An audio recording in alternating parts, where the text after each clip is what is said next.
이번 주는 고난주간이고 오늘은 종려주일입니다. 오늘은 미국의 선교사였던 짐 엘리엇에 관한 이야기로 시작을 하겠습니다. 미국의 선교사였던 짐 엘리엇은 1927년 미국 오레곤주 포클랜드에서 태어났습니다. 많은 사람들은 명문 휘튼 대학을 수석으로 졸업한 엘리엇이 미국 사회와 그리고 교회를 위해서 일해주기를 바랬습니다.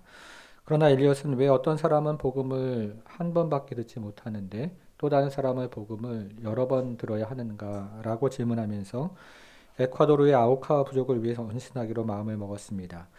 그의 재능과 은사를 아끼던 많은 동료들은 그의 선교 사역을 말렸지만 짐 엘리엇과 그의 아내는 하나님께 약속한 대로 에콰도르 선교사로 떠났습니다. 한 번도 외부인들을 받아들이지 않고 무조건 죽여왔던 식인종들에게 복음을 전하기로 결단했던 것입니다. 여러분들은 엘리엇의 행동에 대해서 어떻게 생각을 하십니까? 저는 저희 교우 정도라면 엘리엇의 이렇게 행동하고 결심한 것에 대해서 분명히 칭찬해주고 격려해 줄 것이라고 생각을 합니다. 그런데 만일에 여러분들의 자녀가 식인종들을 위한 선교사로 헌신했다면 그때는 어떻게 하시겠습니까? 다른 사람이 간다고 하면 박수를 쳐줄 수 있을 것 같은데 나의 자녀가 식인종들을 위한 선교사로 간다고 하면 그리 쉽게 박수를 치기는 어려울 것입니다. 엘리엇의 주변 사람들도 마찬가지였습니다. 그 엘리엇의 결단은 높이 사지만 그런 식으로 사역을 하지 말고 오랜 동안 살아서 효과적으로 복음을 전하라고 선교사로 가는 것을 만류했습니다. 그러나 엘리엇과 그의 동료들은 호전적인 아쿠아족을 만나기 위해서 이제 실제로 소형 비행기를 타고 그들이 살고 있는 정글 근처에 있는 해안가에 내립니다. 그리고 그곳에서 그 종족을 만나고 그리고 그들에게 복음을 전하기 위해서 텐트를 쳤습니다. 그러나 이렇게 그곳에 도착한 지 닷새가 지나도록 이들로부터 아무런 소식이 없자 선교부가 이들을 위해서 비행기를 띄웠습니다. 그리고 그곳에 도착해 보니 무참하게 살해된 5명의 젊은 선교사의 시체가 여기저기 해안가에 널브러져 있었습니다. 1956년 1월 8일이었는데요. 짐 엘리엇과 그의 동료 선교사가 5명이 모두가 아쿠아족이 던진 도끼와 창을 맞고 그 해안가의 피투성이 채로 이곳저곳에서 시신이 널브러져 있었던 것입니다. 한 가지 이상한 점이 있었습니다. 선교사들의 주머니에 권총이 들어 있었습니다. 이들은 세 자루의 권총을 가지고 있었는데 공포탄 한 발을 발사하고 나머지 총알은 그대로 간직한 채 아우카족이 던지는 창과 그리고 도끼를 그대로 맞으면서 해안가에서 죽어갔던 것입니다.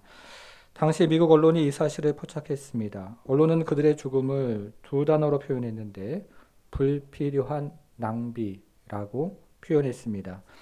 장래가 촉망되는 젊은이들이 도대체 그토록 멀리 가서 어떤 효과적인 일을 하나도 하지 못한 채 무참하게 죽어가는 그 현장을 보면서 비난을 했던 것입니다.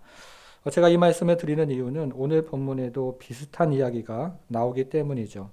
마리아가 예수님의 발에 향유 옥합을 깨뜨려 자신의 머리털로 닦는 것을 보고 유다가 동일한 이야기를 했습니다. 이 얼마나 불필요한 낭비인가. 여러분, 오늘 본문에 나오는 마리 행동은 정말로 불필요한 낭비였을까요? 우리는 오늘 본문에 나오는 마리아를 두 가지로 한번 생각을 해보겠습니다. 말씀 노트가 있는데요. 첫 번째, 마리아가 복음의 핵심을 실천했습니다. 우리가 오늘부터 살펴보는 요한복음 12장부터 예수님의 마지막 한 주간이 20장까지 시작이 됩니다. 오늘이 고난주간인데요. 예수님의 고난주간이 오늘 본문부터 시작이 되고 있습니다. 그런데 예수님의 고난주간 이야기는 베단에 있었던 잔치 이야기로 시작을 합니다. 예수님께서 나사로를 살린 일로 인해서 예수님께 감사해야 하는 잔치가 베다니의 어떤 집에서 열렸던 것입니다. 그 자리에서 마르다는 예수님과 손님들을 섬기는 일을 하고 있었고 죽었다가 살아난 나사로는 예수님과 함께 식탁의 자리에 앉아 있습니다. 그때 예기치 않은 한 사건이 벌어집니다. 늘 예수님의 발치에 앉아 있던 마리아가 향유 나드 한 근을 가져다가 예수님의 발에 붓고 자신의 머리털을 풀어서 예수님의 발을 닦았던 것입니다. 이 향유의 가격이 성경은 300데나리온이라고 말을 하는데요. 이것은 당시 노동자들의 1년치 연봉에 해당하는 것이었고 지금으로 이야기하면 3천만 원가량 되는 굉장히 비싼 가치를 지닌 향유였습니다. 아마도 마리아에게 보물 1호였을 수도 있고 전 재산이었을 수도 있습니다. 그런데 마리아가 재산의 전부를 그 향유를 순식간에 예수님의 발에 쏟아 부었던 것입니다. 그 아까운 것을 하필이면 발에 부었으니 다시 주워 담을 수도 없는 노릇이었습니다. 성도 여러분, 만일에 여러분들의 아내나 딸이 이런 행동을 했다면 여러분들은 어떻게 하시겠습니까? 당시 사람들은 예수님을 랍비라고 불렀는데요. 굳이 오늘날로 이야기하면 교회의 목사님과 같은 분이었습니다. 우리 집에 목사님이 신방을 왔는데 아내나 딸이 장롱 저 깊은 곳에 숨겨두었던 보물 1호 재산 전부를 꺼내다가 그것을 깨서 발에 붓고 머리털로 닦는다면 참으로 황당하고 아마 큰 난리가 났을 것입니다. 안티 기독교 언론뿐만 아니라 교회 안에서도 연일 사람들의 입방아에 오르내리면서 그 여자의 이상한 행동과 그것을 말리지 않는 그 목사의 행동이 비난을 받을 것입니다. 이것을 보면서 제일 먼저 입을 연 사람은 유다였습니다. 그는 값비싼 향유를 예수님의 발에 다 쏟아버린 마리아를 향해서 이렇게 소리를 쳤습니다. 5절인데요. 이 향유를 어찌하여 300데나리온에 팔아 가난한 자들에게 주지 아니하였느냐 이렇게 소리를 쳤던 것이죠. 가룟 유다는 이 마리아의 행동을 헛된 낭비라고 외쳤습니다. 그리고 무모한 낭비라고 비난했습니다. 이것은 단지 유다만의 생각은 아니었습니다. 병행 공분인 마태복음과 마가복음을 읽어보면 주변에 있는 대부분의 사람들이 이렇게 동일하게 이야기했고 심지어 제자들도 이 마리아 행동을 비난했습니다. 유다뿐만 아니라 그곳에 있는 대부분의 사람들이 유다와 동일한 마음을 가졌던 것입니다. 여러분 예배 마치고 한번 길 가는 사람을 붙잡고요. 한번 오늘 본문을 이야기해주고 물어보십시오. 오늘 본문에서 가장 상식적이고 합리적인 생각과 말을 하는 사람이 누구인지 한번 물어보십시오. 오늘날 세상의 기준과 교회의 기준으로 볼 때 여기서 가장 사이다 발언을 한 사람은 바로 유다였습니다. 그러나 사람의 심령을 꿰뚫어 보시는 성령께서 유다의 진정한 마음을 우리에게 드러내십니다. 6절이죠. 이렇게 말하면 가난한 자들을 생각함이 아니요 그는 도둑이라 돈꾀를 맞고 거기 넣은 것 훔쳐 가미러라.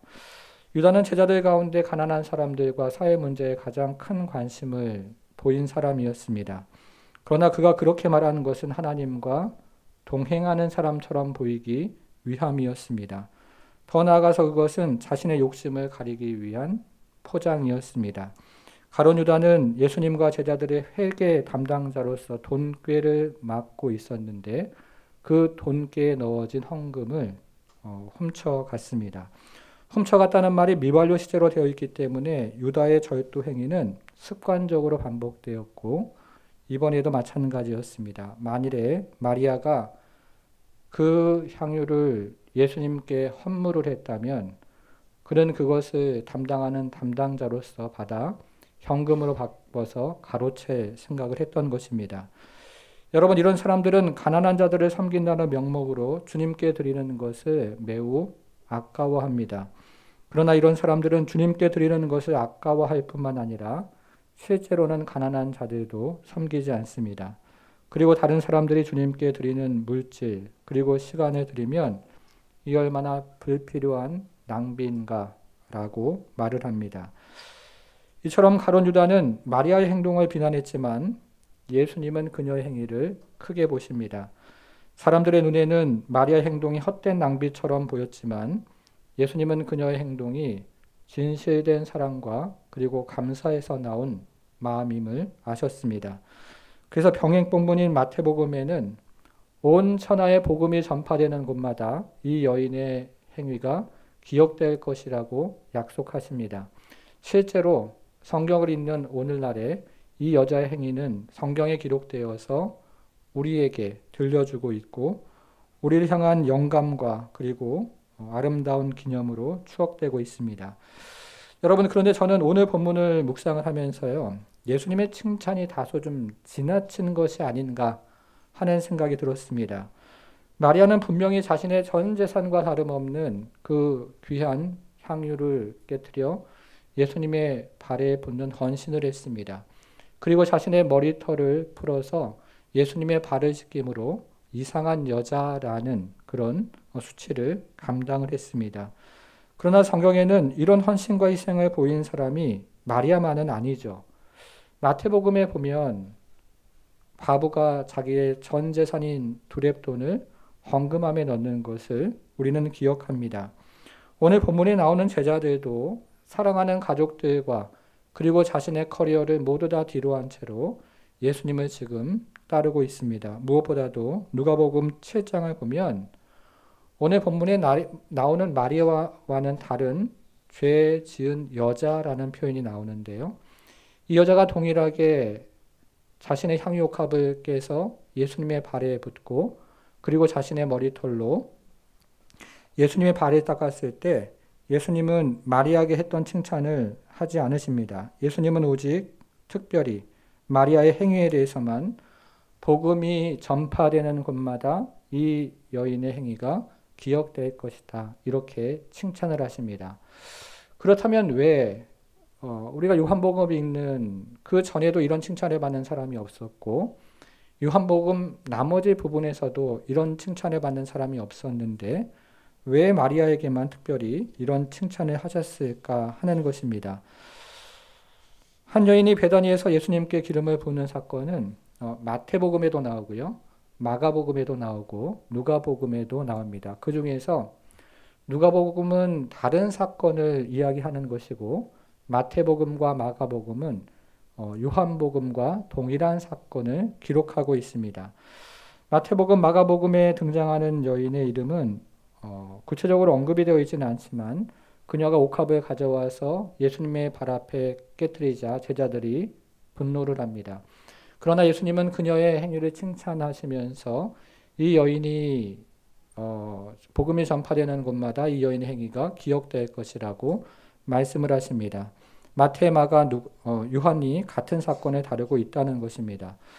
그런데 성경을 우리가 유심히 읽어보면 다른 부분이 있습니다. 마태복음의 기록과 마가복음의 기록 그리고 요한복음의 기록의 배경도 좀 다르고 시간도 차이가 좀 있습니다. 근데 가장 다르게 눈에 띄는 것은 기름 부음에 관한 것입니다. 마태복음과 마가복음에서는 예수님의 머리에 기름이 부어졌다 이렇게 기록하고 있는 반면에 우리가 살펴보고 있는 지금 요한복음에서는 예수님의 발에 기름이 부어졌다 이렇게 이야기를 하고 있습니다. 여러분, 그러면 어떤 것이 옳은 것일까요? 어떤 것이 실제로 일어난 일이겠습니까? 예수님의 머리에 향유를 부었다는 마가의 말이 옳은 것일까요? 아니면 예수님의 발에 향유를 부었다는 지금 요한복음의 기록이 옳은 것입니까? 오늘 본문에서 요한은 나드의 양을 언급하고 있는데요. 얼마라고 하고 있습니까? 나드? 한 근이라고 이야기하고 있죠. 자, 오늘날 이 근은 얼마나 되는 양입니까? 돼지고기 한 근? 몇 g이에요? 잘 안 사 드십니까? 돼지고기 한 근 600g 맞습니까? 네, 일반적으로 이 g과 밀리리터는 비슷한데요. 600ml, 500ml가 넘는 이 양은 예수님의 머리나 발에만 붓기에는 굉장히 많은 양이죠. 그래서 이것을 우리가 성경을 가지고 한번 확인해 보겠습니다. 마가복음 14장 3절을 화면에 가지고 한번 볼 텐데요.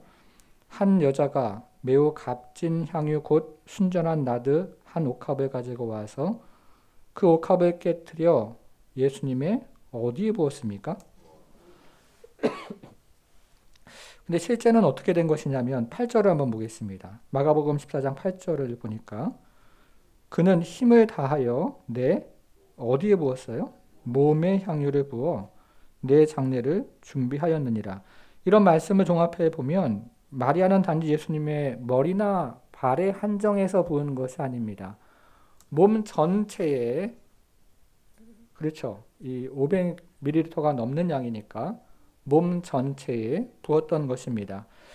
여러분, 그러면 왜 마태와 마가는 특별히 예수님의 머리에 부었다고 기록을 하는 것일까요? 그것은 예수님의 왕되심을 표현하는 것입니다. 구약 성경을 읽어보니까 왕들은 머리에 기름 부음을 받았는데요.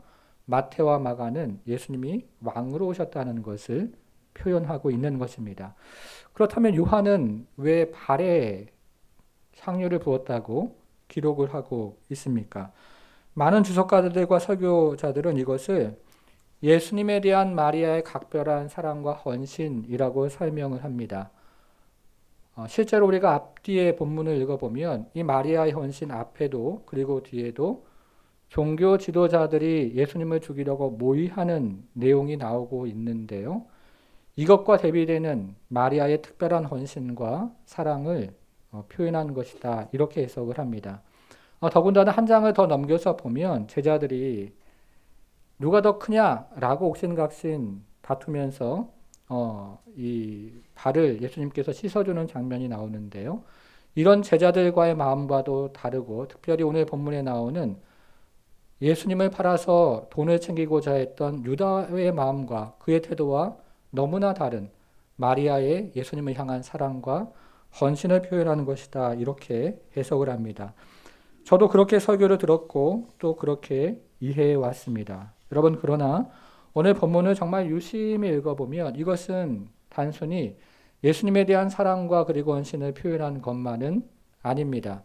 오늘 본문 앞뒤의 배경을 가지고 다시 한번 살펴보면 단지 예수님을 향한 사랑과 헌신을 표현한 것이 아니라 지금 마리아는 복음이 무엇인가를 그림과 같은 언어로 행동으로 우리에게 들려주고 있습니다. 여러분, 지금 유다는 마리아에게 무슨 말을 했습니까? 그것을 팔아서 가난한 자들을 도와주라 이렇게 이야기를 했습니다. 그 말 자체가 잘못된 것은 아닙니다. 그러나 유다의 말을 곰곰이 생각해 보면 유다의 말 이면에는 자기 옳음, 자기 정당함, 자기 존재의 가치가 곳곳에 묻어 있는 것을 보게 됩니다. 세상의 도덕으로 이야기한 것입니다. 반면에 마리아의 행동은 정반대를 이야기합니다. 마리아의 행동은 무엇을 보여줍니까? 마리아가 예수님의 발에 향유를 붓고 자신의 머리털로 예수님의 발을 닦은 행동은 자신이 얼마나 무가치한 존재인가를 보여주는 행동이었습니다. 이것은 자신이 얼마나 틀린 존재이고 자신이 얼마나 부당한 존재이고 자신이 얼마나 가치 없는 존재인가를 보여주는 행동이었습니다. 자신이 죄인이라는 사실을 여실히 보여주는 행동이 바로 마리아가 오늘 본문에서 우리에게 보여주는 행동입니다. 반면에 이것은 그리스도가 얼마나 존귀한 분인가를 우리에게 보여주고 있습니다. 그분이 얼마나 옳은 분이고 그분이 얼마나 정당한 분이고 그분이 얼마나 높으신 분인가를 보여주고 있습니다. 그분의 영광을 고스란히 우리에게 들려주고 있는 것입니다. 여러분, 당시 유대 문화는 굉장히 엄격했죠. 지금도 중동 여자들은 히잡이라는 모자를 쓰고 다니는데요. 당시에는 더욱더 엄격했습니다. 그런데 당시 중동 문화에서 여자의 머리털은 자신의 영광으로 간주가 되었습니다. 고린도전서 11장 15절에 이런 말씀이 있는데요. 만일 여자가 긴 머리가 있으면 자기에게 영광이 되나니 이렇게 표현합니다. 그런데 마리아가 자신의 영광인 머리털을 풀어서 예수님의 가장 낮은 신체 부위인 발을 닦고 있습니다. 이것은 자신이 죄인이며 예수님만이 구원자라는 것을 행동으로 보여주는 것입니다. 사랑하는 여러분, 저와 여러분들이 정말로 복음을 깨닫고 예수님을 만나면 무엇을 경험합니까? 먼저 내가 정말로 죄인이라는 사실을 깨닫습니다. 저도 예수님을 만나서 죄인이라는 사실을 깨닫고 얼마나 울었는지 모릅니다. 여러분 또 무엇을 경험하십니까?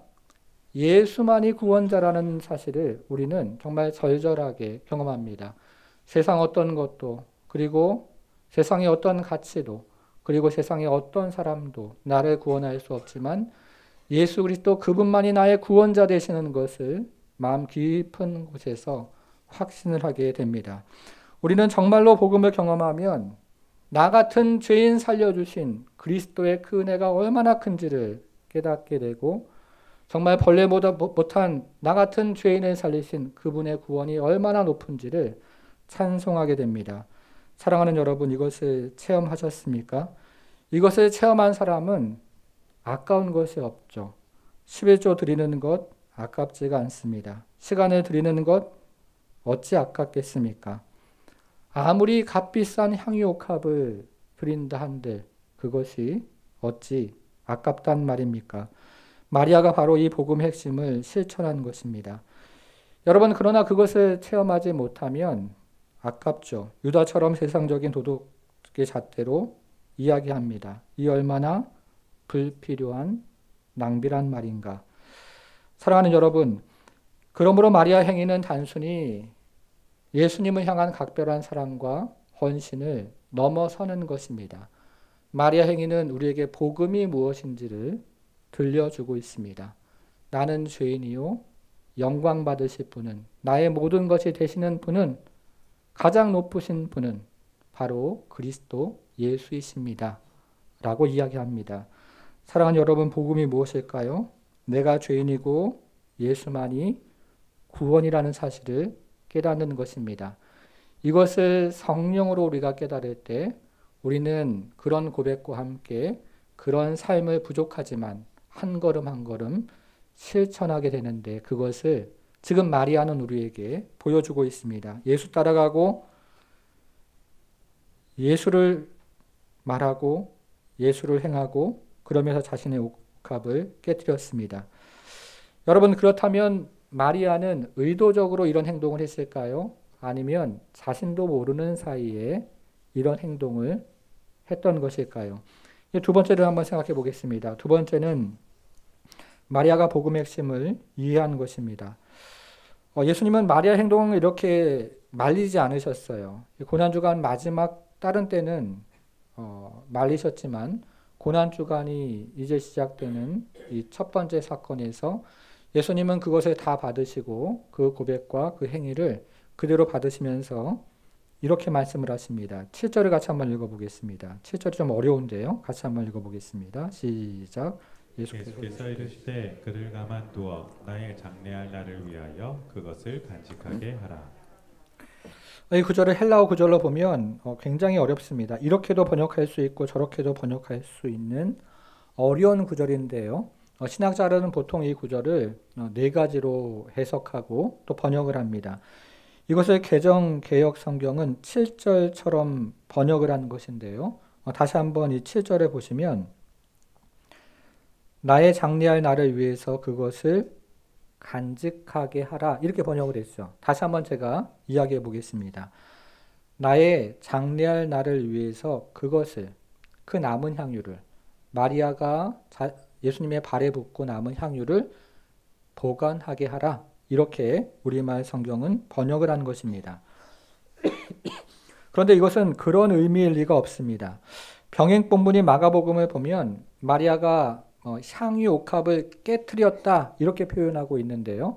옥합을 깨트리는 것은 그 안에 있는 것을 완전히 쏟아서 사용하는 것이지 남은 것을 이야기하지 않습니다. 오늘 본문에서도 마리아가 향유를 남김없이 붓는 것을 보면서 유다는 300데나리온이나 되는 것을 허비한다고 비난을 하고 있습니다. 그래서 쉬운 성경은 이것을 이렇게 번역을 했습니다. 화면에 다시 한번 보면서 같이 한번 읽어보겠습니다. 시작. 예수께서 말씀하셨습니다. 이 여자가 하는 대로 내버려 두어라. 마리아는 내 장례를 치를 날을 위해 이 향유를 준비해 준 것이다.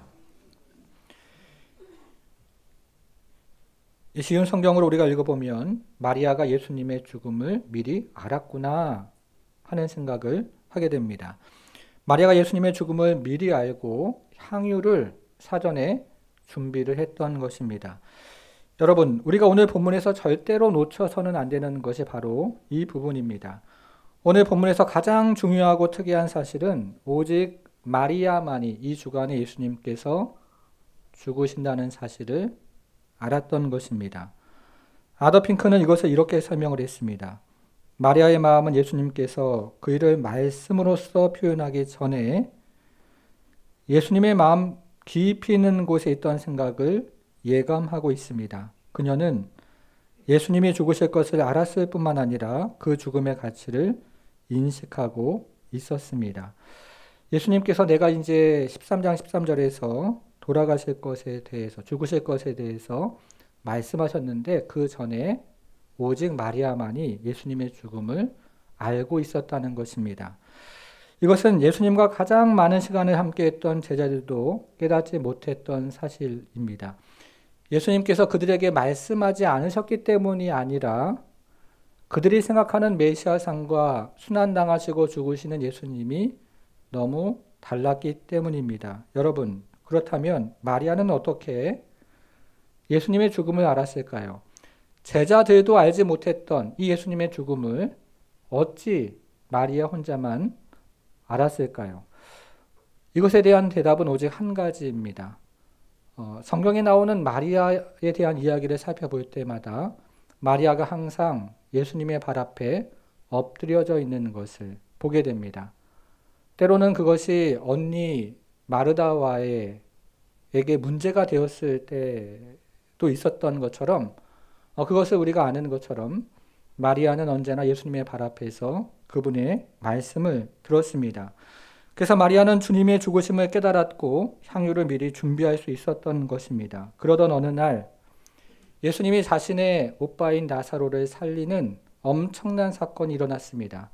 이 사건이 연유가 되어서 화근이 되어서 이제 산헤드린의 종교 지도자들이 예수님을 공개적으로 죽이기로 결정을 하고 그 소식이 예루살렘에 온통 퍼져나갔습니다. 이때 마리아는 이 소식을 접하면서 이번 유월절이 예수님의 마지막 유월절인 것을 직감했을 것입니다.